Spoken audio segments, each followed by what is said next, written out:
सो 3 दिन पहले एक बड़ी खबर आई कि 5 शिवसेना के कॉरपोरेटर्स ने एनसीपी ज्वाइन कर लिया। और ये बहुत रेयर होता है कि एक गठबंधन चल रहा है एक स्टेट में, जैसे हरियाणा में हम बोले कि बीजेपी और जेजेपी का गठबंधन है और गठबंधन चलती सरकार में इस तरह से पोचिंग की जाए दूसरे के एमएलएस की या कॉरपोरेटर्स की, बहुत रेयर होता है।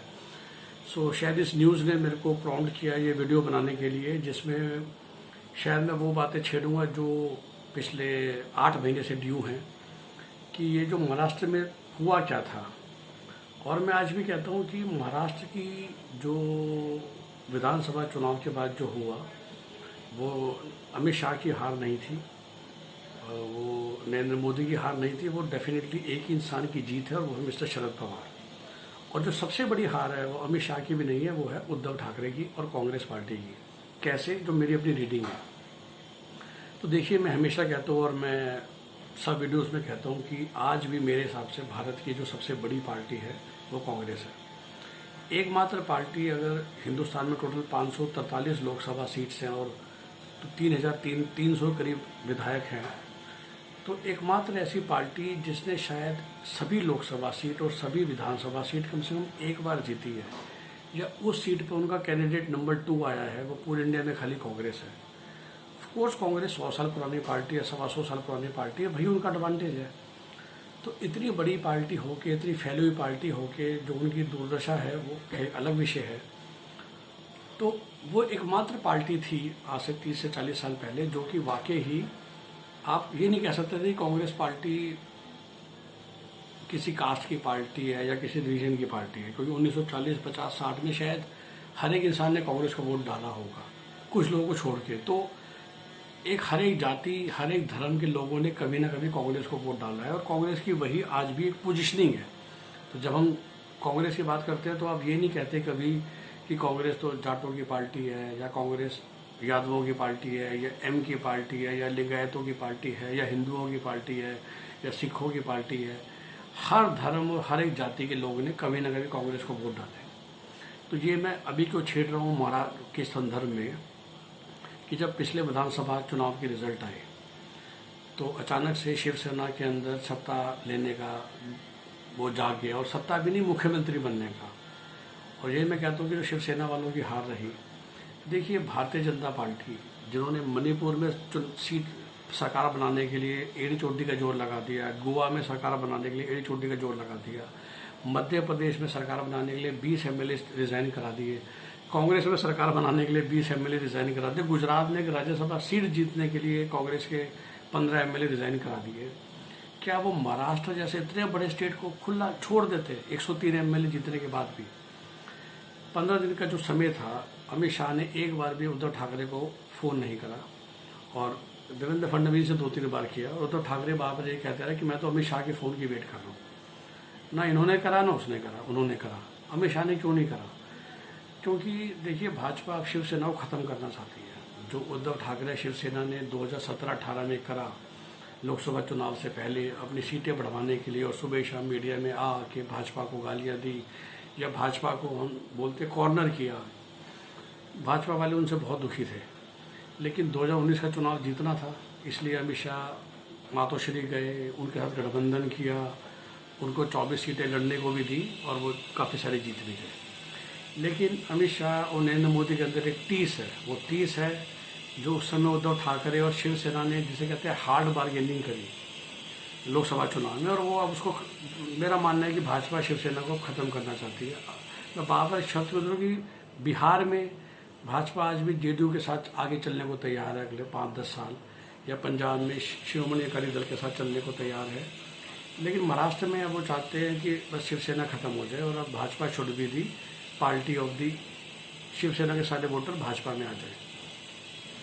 तो उनको शिवसेना को निपटाना है।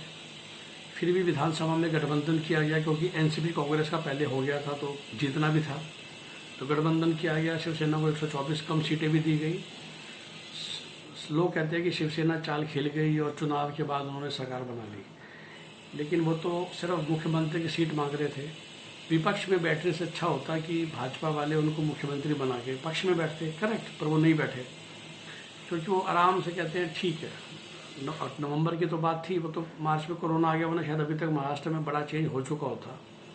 उन्होंने कहा एक बार बनने दो, क्योंकि शिवसेना ने जो कांग्रेस के साथ सरकार बनाई है उससे शिवसेना का कोर वोट बैंक हिल गया। देखिए, शिवसेना तो 100% हिंदुत्व की पार्टी है।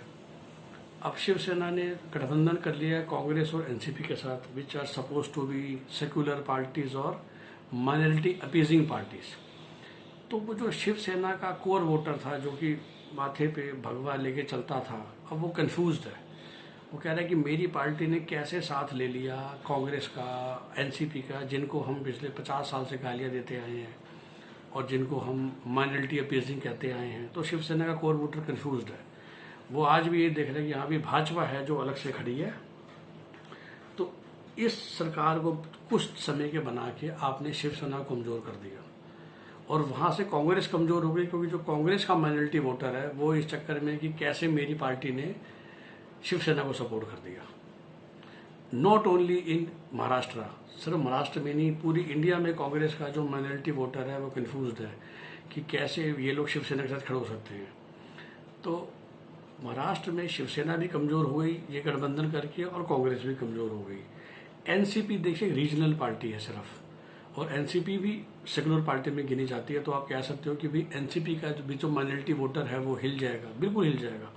लेकिन माइनॉरिटी वोटर ऑफ जो महाराष्ट्र का माइनॉरिटी वोटर है, उसके पास ऑप्शन क्या है, कांग्रेस या एनसीपी? तो वो कांग्रेस से ज़्यादा दुखी हो जाएगा, एनसीपी के निकट आ जाएगा, और जो शिवसेना कोर वोटर है वो बीजेपी के निकट आ जाएगा। तो ये सारा जो खेल हुआ, इसमें अल्टीमेटली दो पार्टी का फायदा है कि होता है 2 साल बाद या 3 साल बाद पता चलेगा कि महाराष्ट्र एक दो पार्टी की पार्टी बन के रह जाएगी, वो होगी बीजेपी एंड एनसीपी। तो एनसीपी ये सारी चाल चल के कांग्रेस या उस क्षेत्र में नंबर 2 पार्टी बन जाएगी, और अगले कई सालों तक फिर वो और भाजपा आपस में मुकाबला करेंगे।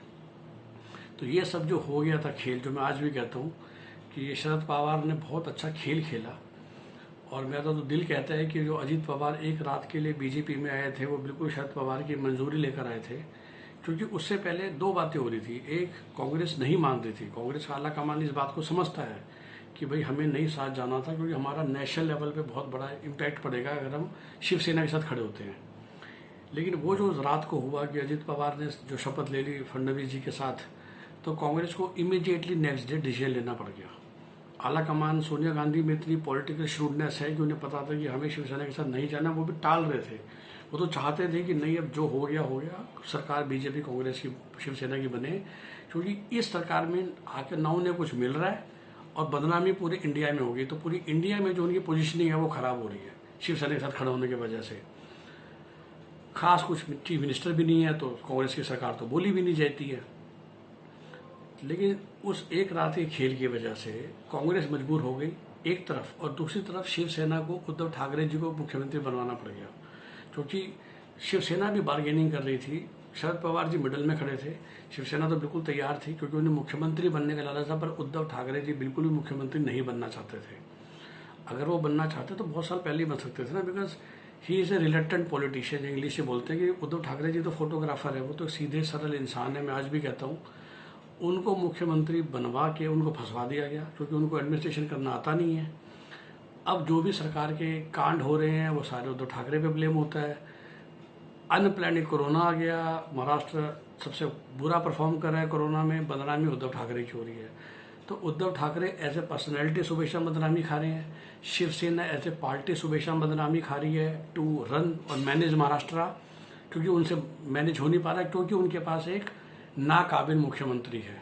क्योंकि उद्धव ठाकरे जी तो मुख्यमंत्री बनना भी नहीं चाहते थे कभी सपने में, लेकिन शरद पवार जी ने खेल खेल के उद्धव ठाकरे को मुख्यमंत्री बनवा दिया और कांग्रेस से समर्थन करवा दिया। तो होता ना कि हम बचपन सुनते थे, बंद मुट्ठी लाके खुल जाए तो खाकी। तो उद्धव ठाकरे मुख्यमंत्री बन के एक्सपोज हो गए कि उन्हें कुछ नहीं आता। तो आई होप कि शिवसेना मेरे यहाँ तड़फोड़ करने नहीं आएंगे। हमें जैसे हम राहुल गांधी जी को एक शॉर्ट नेम से बुलाते हैं, तो उद्धव ठाकरे भी तो वही हैं और आदित्य ठाकरे भी तो वही हैं जिन्हें हम प से कुछ बोलते हैं। तो उद्धव ठाकरे का भी जो राजनीतिक सूझबूझ है, जो समझ है, वो तो वही है जो राहुल गांधी की है, वही आदित्य ठाकरे की भी है। तो उस कुर्सी पे बैठ के उनकी जो वीकनेस है वो एक्सपोज हो गई है। तो अब शिवसेना के वोटर को समझ में आ गया, ये जनता को समझ में आ गया कि ये जो मेरा लीडर है ये तो नासमझ है, थोड़ा बेवकूफ़ है। और साथ में कांग्रेस के साथ खड़े हो गए तो वो जो कोर हिंदुत्व वाला वोटर था वो भी चला गया। तो इस गठबंधन की वजह से और उद्धव ठाकरे जी के फेस आने की वजह से जो शिवसेना ऐसे पार्टी है उसका कॉन्फिडेंस पूरी तरह से हिल जाएगा। उनको पता है कि हमारा नेता जब तक वो बंद कमरे में था, बंद मुट्ठी में था, फिर भी नेता था, अब खुल के सामने आ गए कि वो तो बेवकूफ़ है। तो उद्धव ठाकरे जी खत्म, शिवसेना खत्म। वहाँ से कांग्रेस उनके साथ खड़ी होती है तो कांग्रेस नेशनल लेवल पे उन्हें इम्पैक्ट होता है। और कांग्रेस देखिए लोकल लेवल पे आप हिल जाते हो तो अब माइनॉरिटी सोचेगा कि भाई कांग्रेस भी मेरी नहीं रही, शिवसेना तो नहीं थी, भाजपा के साथ जा नहीं सकता तो बच्चे खोले एनसीपी। तो क्योंकि हर एक राज्य में देखो कुछ राजनीति सिर्फ उस पर नहीं चलती, अच्छे काम पे। तो अगर एक पार्टी एक क्षेत्र में दो नेता और एक नेता बीजेपी में है, उसको टिकट मिल रही है तो दूसरे नेता को अपने आप दूसरी पार्टी ढूंढनी पड़ती है और धीरे धीरे करके वो दूसरी पार्टी एनसीपी हो जाएगी। तो जहाँ तक मेरा समझ है, मैं ये विश्वास रखता हूँ कि अगले विधानसभा चुनाव में चारों पार्टियाँ फिर से अलग लड़ेगी।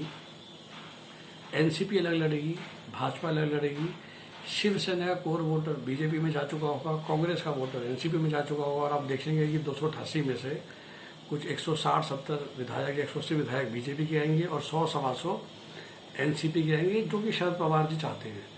देखिए शरद पवार जी एक एम्बिशियस पॉलिटिशियन थे। 40 साल की उम्र में वो महाराष्ट्र जैसे स्टेट के मुख्यमंत्री बन गए थे। 15 साल से उनकी पार्टी सत्ता में है लेकिन डिप्टी सीएम, अभी भी डिप्टी सीएम। तो अब शरद पवार जी के नज़रिए से देखो वो क्या चाहते हैं, वो चाहते हैं कि उनके जाने से पहले एनसीपी का मुख्यमंत्री बने। एनसीपी की पार्टी इतनी बड़ी पार्टी बने कि महाराष्ट्र में एनसीपी के अपने दम पर 100-125 150 फिर 200 विधायक आए। और वो तभी आ सकते हैं जब महाराष्ट्र में कांग्रेस और शिवसेना दोनों खत्म हो जाए। क्योंकि शिवसेना का भी कुछ कोर वोटर है जो एनसीपी में शिफ्ट हो सकता है। तो ये जो सारा खेल हुआ था 8 महीने पहले, ये आई थिंक शरद पवार जी ने सर्व किया था ताकि शिवसेना को ख़त्म कर दिया जाए, कांग्रेस को ख़त्म कर दिया जाए और धीरे धीरे करके एनसीपी महाराष्ट्र की नंबर 2 पार्टी बन जाए। या जो मराठा प्राइड बोलते हैं, मराठा को भी एनसीपी रिप्रेजेंट करे, माइनॉरिटी को भी एनसीपी रिप्रेजेंट करे। और जो उनका कोर वोटर है शरद पवार जी का, जो उनके नाम पे वोट देता है, वो तो है ही। तो फिर उनका एक चांस होगा कि वो 150-160 एमएलए लेकर एक एनसीपी का मुख्यमंत्री एक दिन बन सकता है। और भाजपा इसलिए चुपचाप बैठी है और वो तैयार है 2-3 साल विपक्ष में रहने के लिए, क्योंकि शायद भाजपा और अमित शाह जी भी सब समझते हैं और वो भी खुश हैं कि जब 2 ही पार्टी बच जाएंगी तो उनको शिवसेना को झेलना नहीं पड़ेगा। उनके लिए एनसीपी को हराना 1-to-1 फाइट में बहुत आसान रहेगा। उनको भी मज़ा आएगा कि वो भाजपा की सरकार चलाएंगे, कभी एनसीपी की सरकार होगी तो भाजपा विपक्ष में बैठ जाएगा। लेकिन 2 पार्टियां कांग्रेस और शिवसेना का महाराष्ट्र की राजनीति में बहुत ही जल्दी अंत हो जाएगा, ये मेरी रीडिंग है। और मैं हमेशा अपने दोस्तों को कहता था, आज वीडियो पे कह रहा हूँ कि ये जो नवंबर में सरकार बनाई थी शिवसेना ने और उद्धव ठाकरे जी मुख्यमंत्री बन गए, उन्होंने अपनी पॉलिटिकल सुसाइड कर लिया। और डेफिनेटली कांग्रेस ने उनको समर्थन देकर अपना पॉलिटिकल सुसाइड कर लिया, जो हम देख ही रहे हैं। देखिए महाराष्ट्र के चुनाव के बाद तो एक ही दिल्ली में चुनाव हुआ है जहाँ पर कांग्रेस के 0 वोट आए हैं। और अभी आप देखिएगा बिहार में क्या होता है, क्योंकि कांग्रेस ने वो जो अपना एक सेक्युलर फेस था वो भी खो दिया शिवसेना के साथ खड़े होकर। तो कांग्रेस का नुकसान होते ही एनसीपी का फायदा होता है महाराष्ट्र में, शिवसेना का नुकसान होते ही भाजपा का फायदा होता है और थोड़ा सा एनसीपी का फायदा भी होता है, बिकॉज एनसीपी एक महाराष्ट्रीय मराठा प्राइड को भी रिप्रेजेंट करती है जो कि शिवसेना करती है। तो ये खेल शरद पवार जी ने रचा और मैं तो ये कहूँगा कि अमित शाह चुपचाप देखते रहे, क्योंकि वो शायद सब समझ रहे थे, सब समझ गए बाद में, जो एक आध बात थी। लेकिन वो हैप्पी हैं 2 साल विपक्ष में बैठ के, क्योंकि 2 साल बाद सरकार तो गिरनी ही गिरनी है। लेकिन उस 2 साल के अंदर शिवसेना इतनी बदनाम हो जाएगी जिसका आपको अभी सबूत मिल जाएगा। मैं 2 साल बहुत लंबा कह रहा हूँ। अभी जो म्यूनसिपैलिटी इलेक्शन होगा बीएमसी का अगले साल, उसी में सब कुछ सामने जाएगा। मेरे हिसाब से वो इलेक्शन भाजपा वर्सेस एनसीपी रहेगा और एनसीपी गठबंधन नहीं करेगी शिवसेना के साथ उस बीएमसी इलेक्शन के लिए। और शायद वो बीएमसी इलेक्शन ही इस पूरे गठबंधन को तोड़ देगा और महाराष्ट्र में 2 ही पार्टी बच जाएंगी, भाजपा और कांग्रेस। और उसी का स्टार्ट है ये कि शिवसेना के 5 कॉरपोरेटर ने एनसीपी को ज्वाइन करा। तो देखते हैं क्या होता है। इस डेट को याद रखिएगा, इस वीडियो को याद रखिएगा और ये मेरा दावा है कि ऐसा होगा। मैं गलत भी साबित हो सकता हूँ, लेकिन जब तक स्टैंड नहीं लोगे तो पता कैसे चलेगा कि सत्य साबित हुई या गलत। तो फिर एक साल बाद देखते हैं कि मेरी ये भविष्यवाणी सच साबित होती है या नहीं। लेकिन मैं अभी भी कहता हूँ कि इन शॉर्ट महाराष्ट्र का जो खेल हुआ था वो शिवसेना ख़त्म, उद्धव ठाकरे ख़त्म, मातोश्री ख़त्म और कांग्रेस कमज़ोर महाराष्ट्र में, जिससे कि एनसीपी वहाँ की नंबर 2 पार्टी परमानेंटली बन जाए। धन्यवाद।